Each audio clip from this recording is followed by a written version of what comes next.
এবারে খেলার খবর ক্রিকেট। 3 ম্যাচ সিরিজের প্রথম ওয়ানডেতে কাল নিউজিল্যান্ডের মুখোমুখি হবে বাংলাদেশ। মিরপুর স্টেডিয়ামে বাংলাদেশ সময় সকাল 11টায় শুরু হবে ম্যাচটি।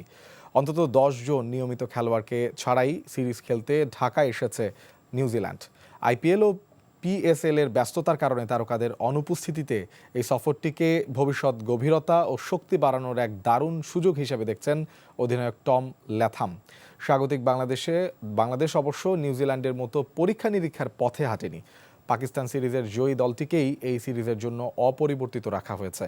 বিশ্বকাপে সরাসরি জায়গা নিশ্চিত করতে ও ঘরের মাঠে জয়ের ধারাবাহিকতা বজায় রাখতে মুখিয়ে আছে স্বাগতিক দল। প্রথম ওয়ানডের মতো দ্বিতীয় ওয়ানডেও হবে মিরপুর শেরেবাংলায়। এরপর চট্টগ্রামের 23 এপ্রিল সিরিজের তৃতীয় ও শেষ ওয়ানডে খেলবে দুদল। বাংলাদেশ নিউজিল্যান্ডের শেষ মুহূর্তের প্রস্তুতির খবর জানাতে এবারে শেরেবাংলা স্টেডিয়ামে যুক্ত হব সিনিয়র করেসপন্ডেন্ট মমিনুর রিপনের সাথে।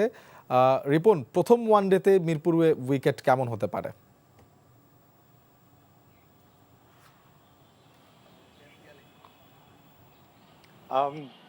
চিরচারিত যে অভ্যাস রয়েছে বাংলাদেশের, যে নিউজিল্যান্ড, অস্ট্রেলিয়া বা ইংল্যান্ড আসলে যেরকম স্পিন উইকেট বানানোর যে একটা প্রবণতা থাকে, সেটি থেকে কিন্তু সম্প্রতি বাংলাদেশ সরে এসেছে। আমরা গত পাকিস্তান সিরিজে দেখেছি স্পোর্টিং উইকেট হয়েছে এবং এবারও সেই স্পোর্টিং উইকেটের সম্ভাবনাই আমরা দেখতে পাচ্ছি। এটার যথেষ্ট কারণ রয়েছে, কেননা পেস আক্রমণে বাংলাদেশ এখন যথেষ্ট শক্তিশালী এবং আক্রমণের দিক থেকে যদি দেখি তাসকিন, মুস্তাফিজ, নাহিদ রানা, তাদের কাছ থেকে প্রত্যাশাটাও যেহেতু অনেক বেশি, সেজন্য আসলে স্পিন উইকেট না বানিয়ে এই সময় স্পোর্টিং উইকেটটাতেই বাংলাদেশ বেশি আগ্রহী হবে। এবং যদি একাদশের কথা জানতে চান, সেক্ষেত্রে এতটুকু বলা যায় যে দল যেরকম শক্তিশালী সাজিয়েছে বাংলাদেশ, একাদশও ঠিক শক্তিশালী সাজাবে। এখানে আসলে বেঞ্চের শক্তি পরীক্ষা করে দেখার সুযোগ খুব একটা বাংলাদেশের জন্য ঠিক এই সময় থাকছে না, কেননা আইসিসি 2027 বিশ্বকাপের জন্য বাংলাদেশকে 9 নম্বরের মধ্যে থাকতে হবে।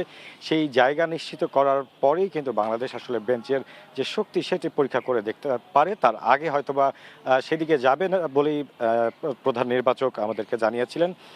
তো সেই হিসেবে বলাই যায় যে পাকিস্তানের বিপক্ষে যে একাদশ ছিল সেটি খেলতে পারে এবং সম্ভাবনা সেটাই বেশি।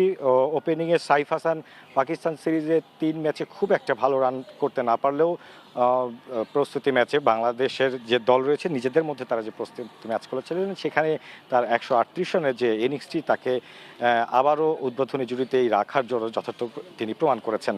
এবং সাথে রয়েছেন তানজিদ হাসান তামিম, যিনি নিয়মিতভাবে ওপেনিং করছেন এবং তার প্রতি দল যথেষ্টই ভরসা রাখছেন। লিটন দাসের যে জায়গাটি ছিল, তিনি 4 নম্বরে পাকিস্তান সিরিজে খেলেছেন। অভিজ্ঞতার বিচারে তাকে আসলে সেই জায়গাটায় নামানো হয়েছে, কেননা সেখানে নির্ভরশীল এবং অভিজ্ঞ ব্যাটসম্যানকেই চাচ্ছিলেন নির্বাচকরা।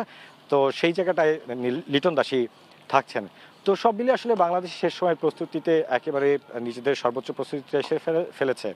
তো এই ছিল এখানকার সর্বশেষ অবস্থা। দর্শক, আমরা জানছিলাম বাংলাদেশ নিউজিল্যান্ড সিরিজের খবর।